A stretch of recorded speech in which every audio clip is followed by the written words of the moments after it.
দমদম প্রমোদনগরে বিকলাঙ্গ শিশু ও বয়স্ক মানুষদের ভ্রাম্যমাণ চিকিৎসা কেন্দ্র। আপনার এখানে ভূমিকাটা কি আছে?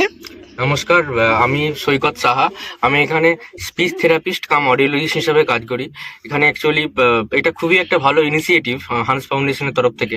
আমি এখানে লাস্ট 1 বছরেরও বেশি কাজ করছি, হয়ে গেল। তো যে সমস্ত মানে বাচ্চা থেকে শুরু করে সমস্ত রকম এজের আর কি, বড়, হ্যাঁ, সবার যাদের স্পিচ ল্যাঙ্গুয়েজ অ্যান্ড কমিউনিকেশন জনিত প্রবলেম আছে তাদের আমি থেরাপি দিয়ে থাকি। তো আপনার এখানে কি ভূমিকাই বা আছে? কমিটির অ্যাডভাইজার হিসাবে আমি কাজ করি।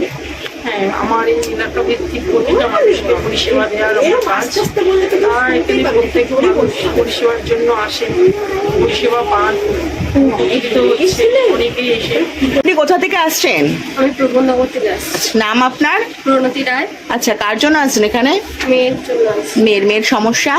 মেয়ের সমস্যা আর ডেভেলপমেন্টের সমস্যা আছে, মানে কথা বলতে পারছে না? বলতে একটু স্পিচে প্রবলেম আছে, মানে খেলাধুলার থেকে একটু প্রবলেম আছে, আর আচ্ছা। আইকিউটা মোটামুটি। নাম? সুচিত্রা দাস। আচ্ছা, কোথা থেকে আসছেন? এই আমাদের নতুন কলোনি। আচ্ছা, কতদিন হলো এখানে আসছেন এই গাড়িতে? অনেকদিন হয়ে গেছে, 1 বছরের বেশি হয়ে গেছে এরকম। আচ্ছা আচ্ছা, কার জন্য আসছেন, মানে কার চিকিৎসা? ছেলের জন্য। ছেলের সমস্যা কি?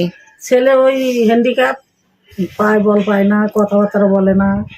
এখানে আচ্ছা। আসার পরে এখন অনেকটা ইমপ্রুভ হয়েছে। হ্যাঁ। এবার আপনার নামটা? আমার নাম প্রাচী ভারত। আচ্ছা, এখানে আপনি কোন ডিপার্টমেন্টে আছেন? मैं ऑक्यूपेशनल थेरेपिस्ट हूँ। अच्छा, यहाँ पे।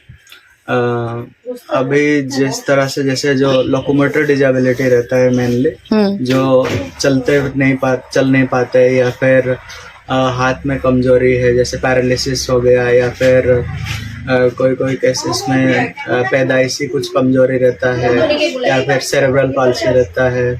इस तरह के केसेस को बहुत हद तक एक्सरसाइज और थेरेपी का नीड रहता है।